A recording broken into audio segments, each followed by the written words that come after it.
On today's show, we're going to dig a little deeper into the subject of deception. What is real and what is fake? And is it possible that even now you're being deceived? What is the long-term effect of too much information? If you're sitting there and you're thinking it's the gospel. Is it just me, or does it seem like it's hard to trust anyone these days? Our country is under siege from a media carpet bombing campaign. We put up this facade. We all know it's not real. Can't you tell when somebody's telling you a big lie? You liar! It's unnerving to wake up each morning and not know who is telling the truth. Alternative facts. He wasn't lying, he gave alternative facts. The epidemic of malicious fake news. Fake news. Fake news. Story by the fake news. This is fake news. Represents fake news. Fake news awards. This idea of fake news. Manipulating the trending news section. We take down and block 450,000 suspicious logins every day. To tell people what they can or cannot read, or further, what they can or cannot believe. Deep down, I just want to believe in something that is true. I want the truth! You can't handle the truth!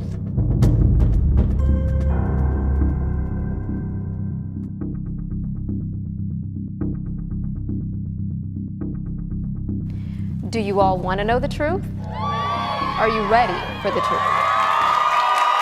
To continue on this subject, we have a very special guest here today, one that many would credit for coining the term fake news, Donald Trump, the President of the United States. Mr. President, thank you for being here. Thank you. Now, you're very active on social media.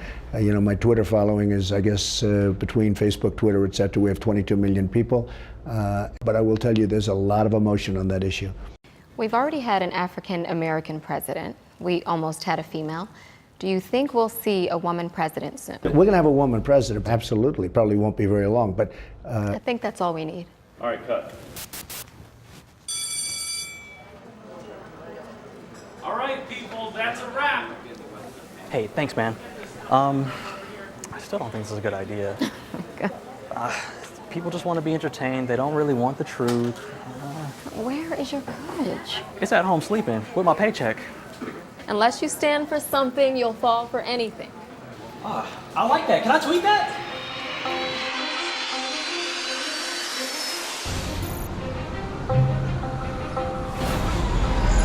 You as leader are damaging the party's I'm really chance. surprised the BBC is reporting fake news. Well, there is no news. What I'd like, With so much fake news, I don't know what's real and what's not. I don't know what to believe anymore. You're not alone. Everybody wants to believe in something. It's the core of humanity. Pew's Global Forum actually did some research recently, and they found that 84% of the world are religious. At the core of understanding what truth is, it's really a question of who and what do I trust? How do you even decide who or what to even trust? There's an interesting report by Edelman, which has nearly 2 decades of research on trust. They've found, for example, that media as a global institution is the least trusted entity right now, the first time in its nearly 2 decades of research. They found that nearly 7 in 10 people worry about fake news being used as a weapon. As we physically interact, there are cues we take from each other. But think about this. What about online? There are no physical cues. When a large part of communication is non-verbal, in other words, us assessing each other, online, that doesn't exist anymore. And so distinguishing between what is true and false now becomes a problem of information and knowledge. And that's where, if you pair that together with like-minded groups, it becomes even more difficult now with a group mentality, with a peer pressure approach, to actually distinguish and make the right decision between what is true and what is false. So is social media to blame for all the fake news out there? Social media by itself is not necessarily dangerous, but it's how it can be used that can cause a lot of difficulties, a lot of problems. There are over 2 billion users on Facebook alone. There's 1 billion users on YouTube. That accounts for 1/3 of internet use. And with the manipulation of images, of video, this disinformation can spread like wildfire.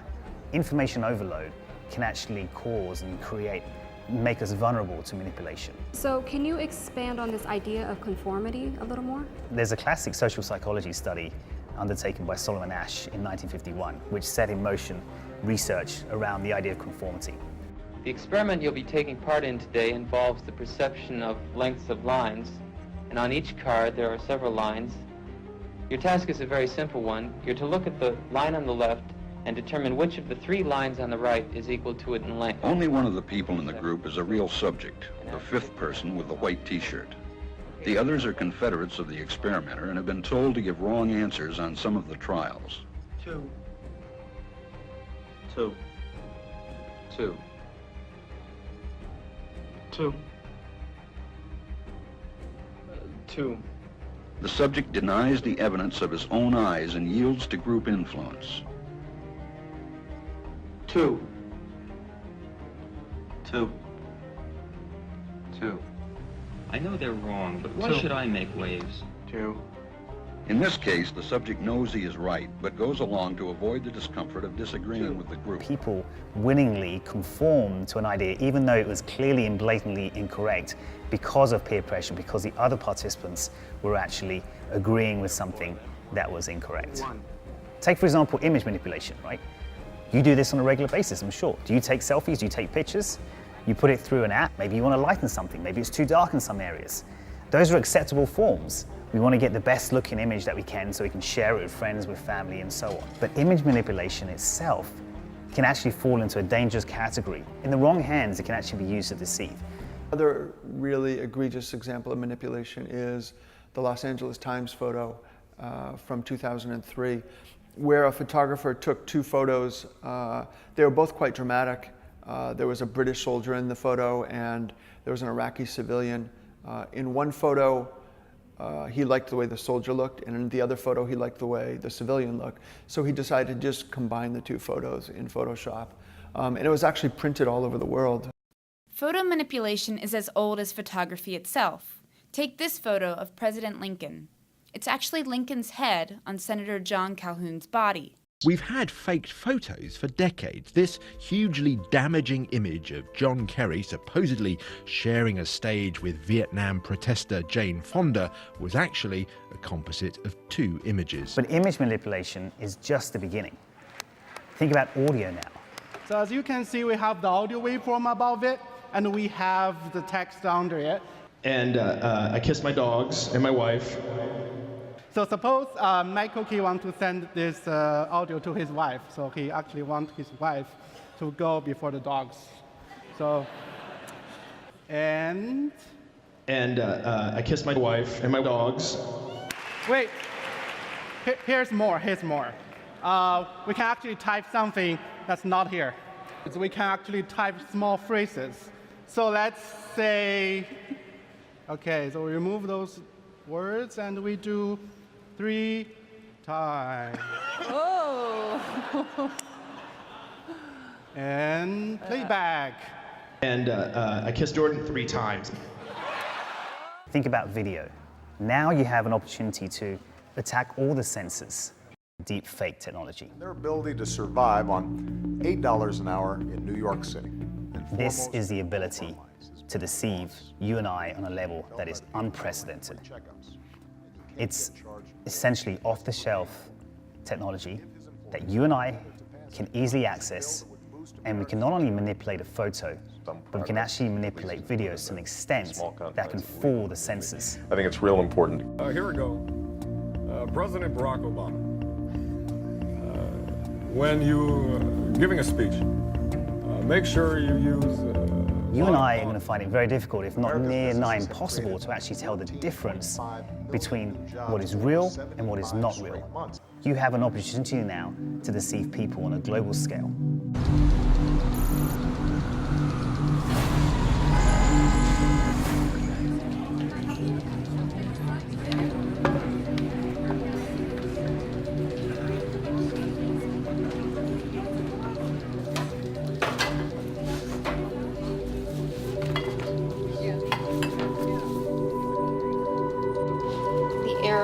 Fake video begins, people believe in ghosts and spirits, fake news threatens democracy. How do you know this? What connects the dots? Turn off the recorder. Do you believe the devil exists? I know who you are. I know that you believe that everything's good, that you've got all the things that you need to satisfy your life. The home, the car, the friends, the social media, the money, the power, the drugs that you're using to fill your life with, because you know that there's a void. There's something in there that's still missing in your life that you need to fill. But what do you really want to fill that void with?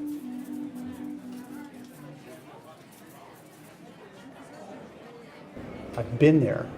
I've seen it. I've enjoyed it. I've been a part of hobnobbing with the upper class, the elite. Now, I get what you're saying, but tell me how you found your way out.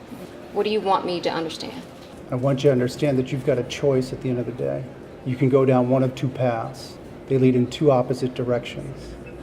There's so much opportunity to really find the truth in all this noise that's around us. There was a time where I started looking for answers. And it's there when you start looking for those answers that you can actually find two different narratives. And in that you have to make a choice on which narrative you're going to, or which path you're going to walk down to find the truth. So how do you separate the narratives? How did you know truth from lies? I had to go back and re-examine where I came from. And once I knew where I came from, then I realized the path that I was on. I was in pursuit of the truth. It was a journey. It's not something that just the light turned on and off overnight. There were doors I had to go through and close. There were lives that I couldn't look back upon. And there was a journey to find the truth in all of this noise. So the doors you're closing, are you referring to people or relationships? Yeah, absolutely. Careers too. I've walked away from friends and family who I thought were really important and close to me, but in reality they were people that were not only deceived as I was, but they were deceivers. I mean, I've come to the realization that people make their choices based upon their environment, and because of that, those choices may not always be the right choices, but I'm not the one that's going to judge them on that. So you refer to a time where you were deceived. Do you want to talk about that experience at all? Well, I was raised at a very young age to tap into an inner power, to invoke powers that were inherent in me. And I believed that that was the purpose of who I am. And in doing so at a young age, I got involved in different types of transcendental meditation. I was being trained how to take these gifts of clairvoyance, telekinesis, projections, and even levitation. Wow, how old were you? I was an early teenager. Do you think that that was a vulnerable age or time for you?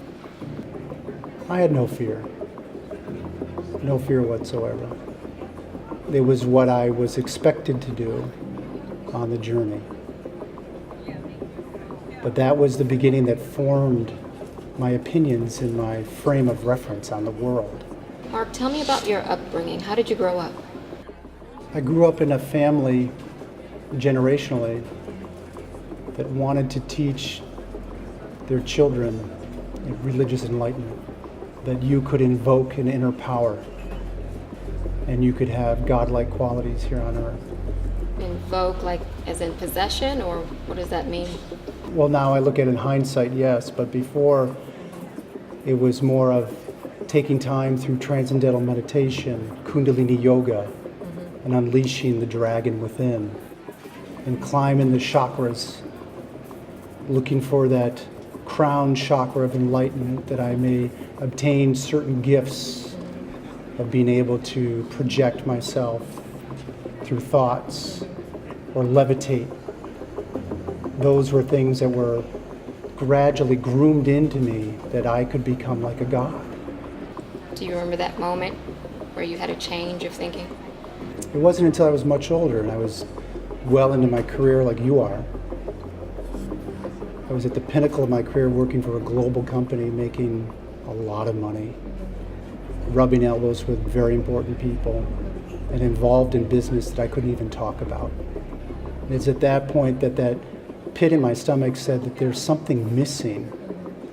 And that's where, out of my self, God stepped into the picture. So a lot of these things may sound really tempting to most people. What is the downside? When I came to the realization where that power was coming from, that it wasn't inherently in me, but it was a power outside of myself wanting to be in me. So where was it coming from, an evil place or a dark place? Originally, I didn't think so. I thought that the light was beautiful. I thought those who were in the light were beautiful, ascended masters. Just as my generation before me and my generation before them had always wanted to attain this level of Mahatma. That I don't need a physical body anymore, that I can have a body that is made of a spirit. And that body can be used collectively, consciously, to try to bring this world into a harmonious setting for all of mankind. Those were things that I thought were compelling for me to chase. Sounds compelling. What is the downside? The prince of this world was the one that was behind that pursuit. He was the one that was trying to bring about this idea that you can communicate with the dead, that you can have relationships in regards to your abilities and invoke these things, but in reality, those are things that were taking me over. You said you were living in the light, and it sounded like darkness. Clearly, you were deceived. How did you find your way out? I worked with a fellow who, we were out one night having dinner, and he was heading up to his hotel room that night, and I asked him kind of nonchalantly, what are you going to go do? Go read your email or do some work? And he said, no, I'm going to go read a Bible. And I said, that's interesting. Okay. And that was a seed that he planted.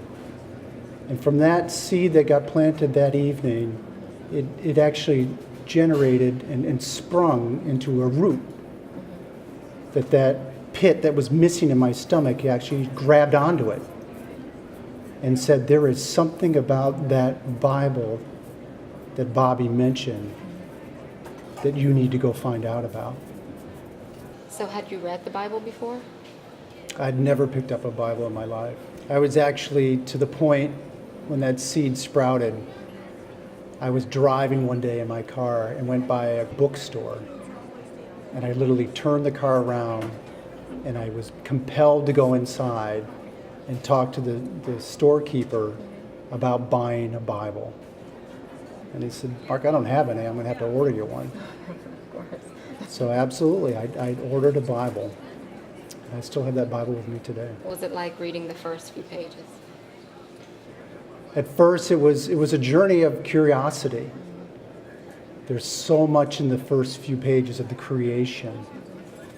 But there was something that was driving me intrinsically inside, that there is truth in this word. And it drove me to keep reading and keep reading and keep reading. And on the flip side, here I was still struggling with my career, what I knew was the other part of my life, the people I was involved in. And there was a battle going on inside between truth and error. Being deceived on the one side and the light of truth trying to come in and break through that darkness that was coming in. Do you think people could feel, either people at work or your family could feel the conflict inside of you? Absolutely. It came to a tipping point where I literally told my boss that I can't do this anymore. And that's when my career ended abruptly. Did people think you were crazy or? Not at first. They didn't understand that the balance of it all, because as I was starting to be driven to read the Word of God, I wanted to know what the world I came from. And in doing so, I pursued information on the internet, looking for truth. And I kept drilling down, and as I drilled down, I realized I was almost like Alice in Wonderland. I had tumbled down into this rabbit hole. And I realized I had to balance what was going on in my life, that there was this battle going on between what the prince of this world wanted me in his grasp and the Creator wanted me in his hand. And ultimately I came to the point of having to tell my family of the decisions that I had made. I searched numerous churches, and as I was in their meetings and congregations, there was things that were resonating me when I read the Bible and the truths that I found in the Bible, and particularly the truth of the Ten Commandments. And I kept asking the question over and over again, why aren't you keeping the Sabbath day holy? Why is it that Sunday is the day that you prefer, or that you believe that God has appointed his day of worship? They were deceived to believe that. You see, this prince of this world, he's also known as the sun god. And the sun god wants his day of worship. And ultimately, when the end of this controversy, this battle takes place, it's going to be between those who keep his law and those who keep the law of mankind.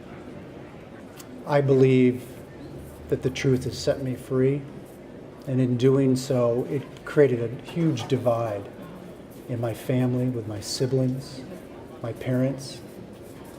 In fact, because I had known too much, there was an evening, I had a camp that I bought through a family friend in upstate New York, a very secluded place.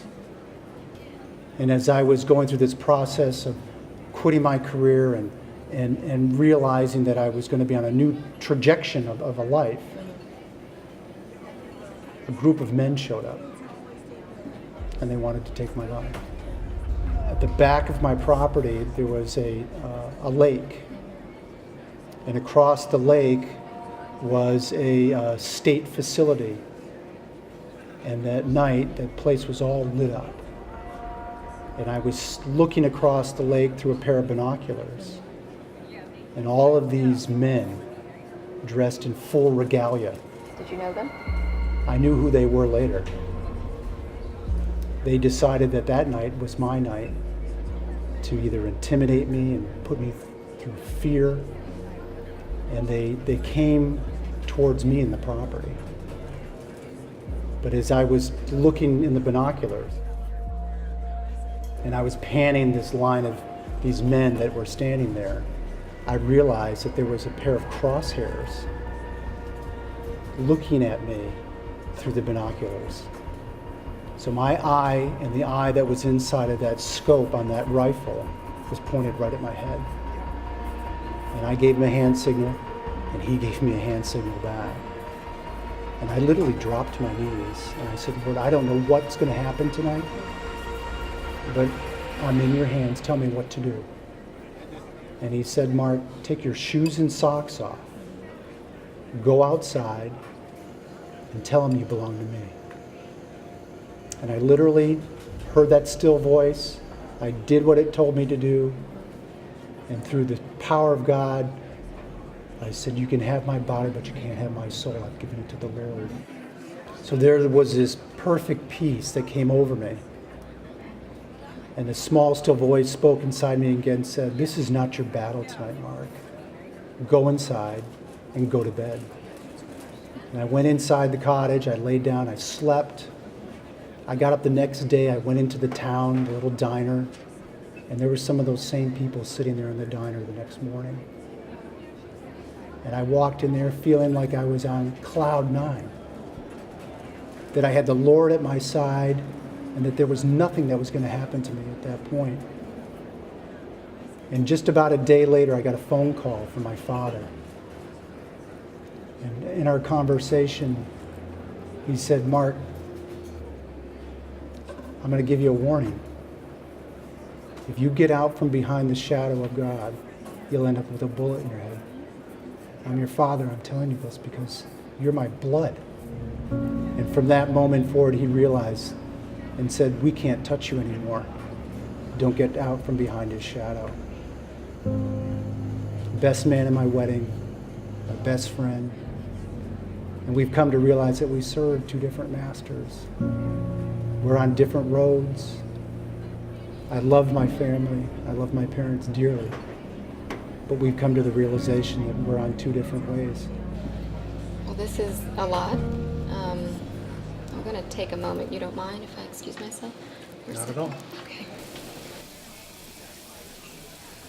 The drugs. satisfy your life to record I still it. don't think this is a good idea. Do you believe the devil exists? You have an opportunity now to deceive people on a global scale. There's something in it that's still missing in your And life. what do I trust?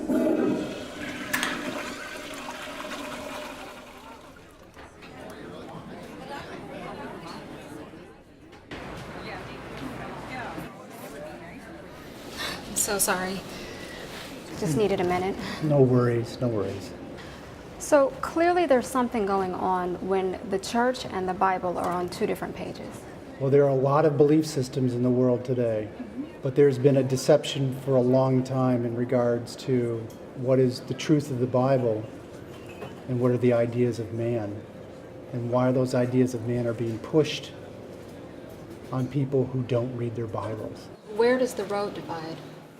Well, there's really two big errors. One is the idea of spiritualism, which I was talking about, talking to the dead, and that the Bible teaches the state of the dead is that they're asleep. And the other is the idea of worship, and what day is the day of worship that was commanded by God through His law and through His Word. In an era of fake news, does the Bible speak to this? It absolutely does. We're living in a time where we can't discern which is real and which is false. Right now, the earth is just perfectly primed to receive the greatest deception that's going to come to mankind. There have been deceptions long before this, deceptions that brought us into wars, deceptions that have brought down kingdoms. But ultimately, this last deception, that Lucifer, the devil himself, is one to set up the final kingdom here on earth. Lucifer, this angel of light, coming to mankind, that's going to be the great deception.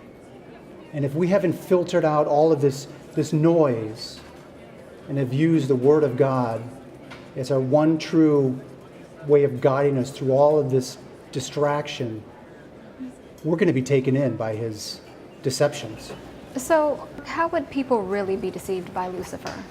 I mean, won't he have horns and a red tail going around doing evil things? How will people be deceived by that if he's so obviously bad? In order to bring everybody under his control, he's going to have to come in as a beautiful being. He's going to become a healer. Some see him as the new Maitreya, the new Christ, the cosmic Christ that's going to come to heal the planet. So no, he's not going to be this guy holding a pitchfork and having red horns and having a legion of evil angels with him. So this idea that we have that Lucifer is obviously evil is a misconception. The two will look so similar, it will be nearly impossible to know the difference. In this deception that's going to take place at the end, only those who have been grounded in the truth will be able to see the deceiver in his disguise and be able to make the right decisions and the right choices of who they're going to give their allegiance to.